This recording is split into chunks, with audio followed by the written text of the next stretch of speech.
Hello everyone, welcome to today's video. आज के video में हम डिस्कस करेंगे आपका डीएलएड 2025 का जो आपका एग्जाम होने वाला है उसमें जो टीचिंग एप्टीट्यूड सेक्शन है उसके सिलेबस को। इससे पहले वाले वीडियो में हमने कवर किया था कि आपका पैटर्न कैसा रहता है और अब जो आपके पास समय बचा है नवंबर तक, ठीक है, नवंबर में आपका एग्जाम है होने वाला है, तो यहाँ पर आपको किस तरीके से 70 दिन जो आपके पास बन रहे हैं इस पे किस तरीके से स्ट्रैटेजी आपको बताई गई थी तैयारी करनी है। ठीक है, आज हम डिस्कस करेंगे इसका डिटेल सिलेबस। ये हमारे कोर्सेज हैं, आप चेक कर सकते हैं। ठीक है, आप complete course with live classes ले सकते हैं। अगर आप सिर्फ रिकॉर्डेड लेना चाहते हैं तो आप इस तरह के कोर्स पे भी जा सकते हैं। अगर आप सिर्फ टीचिंग एप्टीट्यूड सेक्शन देखना चाहते हैं तो आप इस कोर्स पे अवेल कर सकते हैं, या फिर हमारे मॉक टेस्ट भी आप परचेज कर सकते हैं। ये सब अवेलेबल है हमारी वेटश्री क्लासेस ऐप पर। चलिए अब स्टार्ट करते हैं हम अपना सिलेबस। ठीक है, तो यहाँ पर शिक्षण अभिरुचि या टीचिंग एप्टीट्यूड वाला सेक्शन जो है, मैंने आपको पिछली वीडियो में भी बताया था, ये आपका डीएलएड का जो एग्जाम है ये आपके 4 सेक्शंस जो हैं इसमें आपके आते हैं 4 सेक्शंस। ठीक है, ए बी सी डी आपके 4 सेक्शंस होंगे, जिसमें से एक सेक्शन आपका मैथ्स होता है, दूसरा आपका क्या होता है, रीजनिंग होता है, तीसरा आपका जीके होता है, और एक और जो आपका सेक्शन होता है वो होता है टीचिंग एप्टीट्यूड यानी शिक्षण अभिरुचि। शिक्षण अभिरुचि में भी आपसे 50 क्वेश्चन यहाँ पर पूछे जाएंगे, 50 एमसीक्यूज। ठीक है, 50 मार्क्स के होंगे। इजी सेक्शन होता है, यहाँ पर थ्योरेटिकल है, आपने एक बार कॉन्सेप्ट क्लियर कर लिया, यहाँ पर ये क्वेश्चंस आप आसानी से कर पाएंगे। चलिए इसको चेक करते हैं।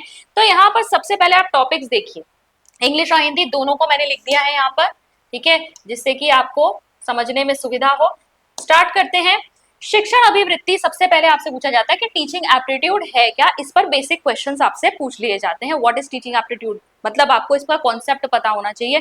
है क्या ये मेनली आपके अंदर शिक्षण की कितनी अभिवृत्ति है, क्या आप पढ़ा सकते हैं या नहीं पढ़ा सकते, ये बेसिक आपके अंदर कौन से क्वालिटीज जो है वो होने चाहिए एक शिक्षक बनने के लिए, वही चीजें यहाँ पर आती है। देन शिक्षण क्या है यानी टीचिंग क्या है, इसकी प्रकृति क्या होती है, नेचर क्या है, आर्ट भी है, साइंस भी है, एक तरह का स्किल है जिसे सीखा जा सकता है, विशेषताएं क्या होती हैं, इसके स्तर होते हैं, लेवल्स होते हैं आपके, आपका मेमोरी लेवल होता है, अंडरस्टैंडिंग लेवल होता है, रिफ्लेक्टिव लेवल होता है। ठीक है, निचली कक्षाओं में मेमोरी लेवल चलता है जहां बच्चों को रटवाते हैं, याद करवाते हैं। फिर उससे ऊपर हायर क्लास पे आओगे थोड़ा सा तो आप समझाते हो कॉन्सेप्ट को, अंडरस्टैंडिंग लेवल है। फिर और हायर क्लासेस में जब जाओगे तो बच्चों की थिंकिंग डेवलप करनी होती है, वो रिफ्लेक्टिव लेवल। इसी तरीके से आपके अन्य यहाँ पर कॉन्सेप्ट टीचिंग से जुड़े हुए करने होते हैं। चरण हो गए, फेजेस ऑफ टीचिंग, और प्रकार हो गए। फिर आता है आपका शिक्षण विधियां, बहुत सारे टीचिंग मेथड्स होते हैं, तो इन टीचिंग मेथड्स का आपको ज्ञान होना चाहिए। कौन कौन से इसके प्रोपोनेंट्स हैं, किस टीचिंग विधि को हम टीचर सेंटर कहेंगे, किसको हम चाइल्ड सेंटर कहेंगे, ये सब आपको पता होना चाहिए। फिर आगे बढ़ेंगे, शिक्षण सहायक सामग्री।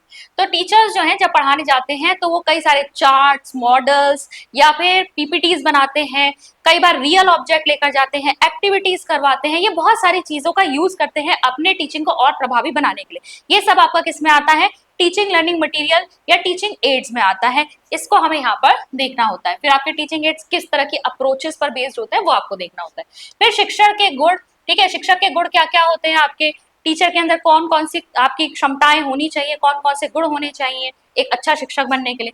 वृद्धि और विकास, वृद्धि और विकास किसमें, बच्चों, चाइल्ड में आपका ग्रोथ एंड डेवलपमेंट कैसे होता है, क्या प्रिंसिपल्स हैं ग्रोथ एंड डेवलपमेंट के, क्या स्टेजेस होती हैं ग्रोथ एंड डेवलपमेंट की, ये एक शिक्षक को पता होना चाहिए ताकि उसे ये समझ में आ जाए कि बच्चा कौन सी स्टेज पे है, किस उम्र के बच्चे से क्या चीजें एक्सपेक्ट करनी चाहिए, उसको किस तरीके से सिखाना चाहिए। ठीक है, देन शिक्षण के उद्देश्य, ऑब्जेक्टिव्स ऑफ टीचिंग, आप बच्चे को सिखा रहे हो इसके उद्देश्य क्या है, आप उद्देश्यों को भी कैटेगराइज करते हो, ज्ञानात्मक उद्देश्य होते हैं, भावात्मक उद्देश्य होते हैं, मनोगत्यात्मक उद्देश्य होते हैं। ज्ञानात्मक मतलब ज्ञान से जुड़ा, आप उसे ज्ञान दे रहे हो, किसी चीज की नॉलेज दे रहे हो। आपका मनोगत्यात्मक पक्ष जो होता है वो प्रैक्टिकल एस्पेक्ट से रिलेटेड होता है, कोई चीज आप करके सिखा रहे हो, बच्चे को करना सिखा रहे हो, वो वाला एस्पेक्ट इसमें आता है। ठीक है, देन पाठ्यक्रम, करिकुलम किस किस तरीके के होते हैं आपके, टाइप्स ऑफ करिकुलम आपको देखने होते हैं, कौन सा बेस्ट होता है किस तरह की कक्षाओं के लिए।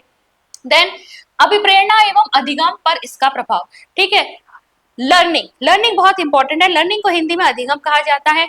बच्चे की जो लर्निंग हो रही है, और बच्चा क्या है, अधिगम करता है, लर्नर है, बच्चे का जो अधिगम हो रहा है उसमें मोटिवेशन एक की रोल जो है प्ले करता है।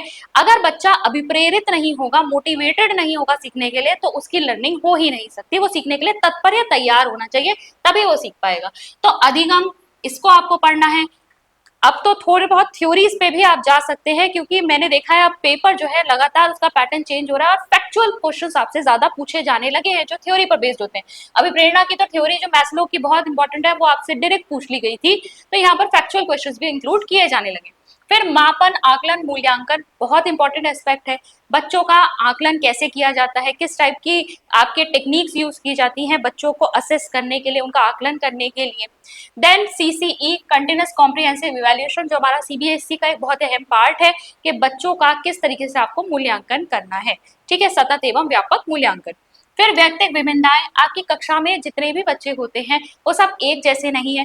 किसी का जो इंटेलिजेंस लेवल है वो डिफरेंट है, फिजिकल अपीयरेंस उनके डिफरेंट है, उनका जो मेमोरी लेवल है वो डिफरेंट है, उनके भावनात्मक स्तर को देखें तो वो भी डिफरेंट डिफरेंट है। कई बच्चे बहुत जल्दी गुस्सा हो जाते हैं, कई बच्चे ऐसे हैं जिनका इमोशनल कंट्रोल काफी होता है उनके ऊपर। तो ये सारे इंडिविजुअल डिफरेंसेस को हमें ध्यान में रखना होता है और उसी के अकॉर्डिंग उनको सिखाना होता है। देन अनुशासन आ गया, डिसिप्लिन, डिसिप्लिन कितने टाइप्स के होते हैं, कैसे आप क्लासरूम में बच्चों को डिसिप्लिन कर सकते हैं। देन गृह कार्य आ गया, होमवर्क। होमवर्क भी बहुत इंपॉर्टेंट एस्पेक्ट है। होमवर्क हमेशा ऐसा होना चाहिए जो बच्चे के अंदर क्या है, कुछ ना कुछ उसके अंदर क्रिएटिव डेवलप करे या कुछ उसे सिखाए। ठीक है, सिर्फ ऐसा नहीं होना चाहिए कि आपने कुछ पढ़ाया, 4 क्वेश्चन कराए, आगे के 2 क्वेश्चन घर से करके ले आना। ये बहुत ही बेसिक आपका मिस्टेक है जो टीचर्स अक्सर कर देते हैं। हमेशा कैसा होना चाहिए, जो बच्चे के अंदर कुछ ना कुछ थिंकिंग डेवलप करे। शैक्षिक अवसरों में समानता, इक्वलिटी इन एजुकेशनल अपॉर्चुनिटीज। अब ये जो शिक्षा की अवसर हैं ये सब तक पहुंचने चाहिए, सबके लिए अवेलेबल होने चाहिए। इस पर हम इससे रिलेटेड चीजें पढ़ेंगे, क्या क्या आपके हमारे संविधान में प्रावधान किए गए हैं कि सब तक शिक्षा पहुंचे। शिक्षा का अधिकार अधिनियम 2009, ये हमें पढ़ना होता है। इसकी डिटेल्स कई बार पूछ लेते हैं, काफी सारे पॉइंट्स इसमें आते हैं, ये आपका डॉक्यूमेंट आपको अच्छे से पता होना चाहिए। Then action research, action research या क्रियात्मक अनुसंधान शिक्षा के क्षेत्र में किया जाने वाला ऐसा अनुसंधान है जिसमें इमीडिएट प्रॉब्लम्स को सॉल्व किया जाता है। ठीक है। देन प्राथमिक शिक्षा में समानताएं या प्रॉब्लम्स इन, समस्याएं होगा, ठीक है, समस्याएं।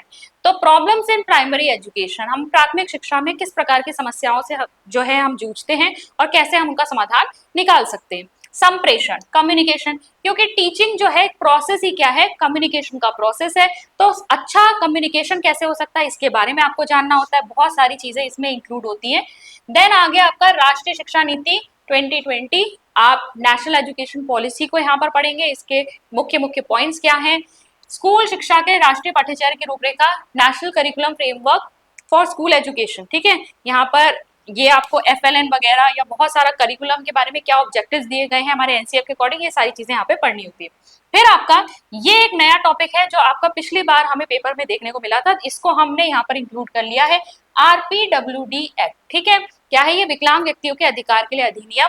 ये आपको जो है यहाँ पे कवर करना है क्योंकि हमें इसका क्वेश्चन अब देखने को मिल रहा है। समावेशी शिक्षा बहुत इंपॉर्टेंट टॉपिक है। इंक्लूसिव एजुकेशन, जो आज की शिक्षा है वो इंक्लूसिव एजुकेशन है, सब तरह के बच्चों को यहाँ पर स्कूल में रखा जाना चाहिए, कोई यहाँ पर हम भेदभाव नहीं करेंगे। देन संरचनावाद बहुत इंपॉर्टेंट टॉपिक है, बहुत क्वेश्चन यहाँ पे से बनते हैं। कंस्ट्रक्टिविज्म क्या है, एक अप्रोच है टीचिंग की। यहाँ पर जो शिक्षण या फिर जो एजुकेशन है इसका जो तरीका है वो क्या है, जहां पर बच्चा अपनी नॉलेज खुद कंस्ट्रक्ट कर रहा है। यहाँ पर टीचर सिर्फ एक फैसिलिटेटर की भूमिका में, एक सुविधा दाता है, आपको बस अवसर प्रदान करने, बच्चा जो है अपने ज्ञान का निर्माण खुद करेगा। कंस्ट्रक्टिविज्म पे बहुत क्वेश्चन पूछे जाते हैं। फिर आ गया आपका अधिगम अक्षमताएं यानी learning disabilities, dyslexia, dyscalculia, dysgraphia, इस तरह की लर्निंग डिसेबिलिटीज जो बच्चों में हमें देखने को मिलती है उनके ऊपर रिलेटेड यहाँ पे से क्वेश्चन आ जाता है। फिर जैसे कि हमने जब लर्निंग पढ़ा था तो लर्निंग को अफेक्ट करने वाले फैक्टर्स, लर्निंग कर्व्स, वो भी इसमें इंक्लूड हो जाएगा।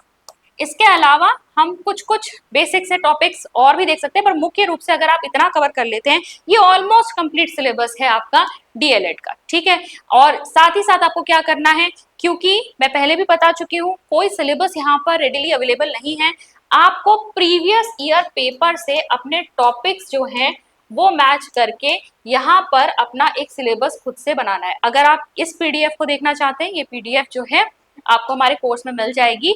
ये PDF में आपका जो बेसिक टॉपिक्स आपको गिवन है ये कंप्लीट सिलेबस है, जिसमें से आपका DLED का जो भी क्वेश्चंस हैं वो बनते हैं। न्यू टॉपिक्स को भी यहाँ पर इंक्लूड किया गया है। तो आई होप आपको इससे मदद मिली होगी, आपको ये जानने में मदद मिली होगी कि आपको DLED में टीचिंग एप्टीट्यूड सेक्शन में पढ़ना क्या है, क्योंकि यहाँ पर सिलेबस कहीं पे प्रॉपरली अवेलेबल नहीं है। तो हमने प्रीवियस ईयर पेपर के आधार पे इस तरीके से टॉपिक्स को जॉट डाउन करके लिखा है कि आपकी ये बहुत लाभदायक। तो आई होप आज की वीडियो आपको यूजफुल लगी हो। मैं मिलती हूँ आपसे नेक्स्ट वीडियो में। Thank you.